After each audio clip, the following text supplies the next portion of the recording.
Senior صحافی و تجزیہ کار انصار عباسی نے اپنے بلاگ میں واضح لکھ دیا کہ تحریک انصاف کے چیئرمین عمران خان نے بڑی غلطی کر دی۔ فوج سے لڑائی ان کو مہنگی پڑ گئی۔ اپنی حکومت کے خاتمے کے بعد انہوں نے فوج اور فوجی قیادت کے خلاف جو بیانیہ بنایا اس کے نتائج، چاہے 9 مئی کے واقعات کے پیچھے کوئی سازش تھی یا نہیں، یہی ہونا تھے۔ میں کہتا رہا کہ فوج کے ساتھ لڑائی، ان پر غداری کے الزامات، انہیں میر جعفر اور میر صادق کے تنہ دینا، اپنے اوپر قاتلانہ حملے اور قتل کرنے کی سازشوں کا الزام بھی فوج کے اہم افسران پر لگانا، یہ سب کچھ نہیں چلے گا۔ لیکن خان صاحب، جس طرح سیاستدان ایک دوسرے پر جھوٹے سچے الزامات لگاتے ہیں، اسی انداز میں فوج کو نشانہ بناتے رہے، جس کی وجہ سے ان کے سوشل میڈیا نے فوج پر اس 1 سال کے دوران ایسے الزامات لگائے، اتنی گھناؤنی ہرزہ سرائی کی جس کی کوئی مثال نہیں ملتی۔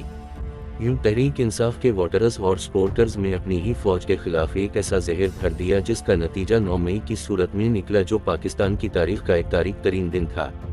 حکومتی اور عسکری ایجنسیوں کا دعویٰ ہے کہ ان حملوں کے پیچھے ایک سوچا سمجھا منصوبہ تھا۔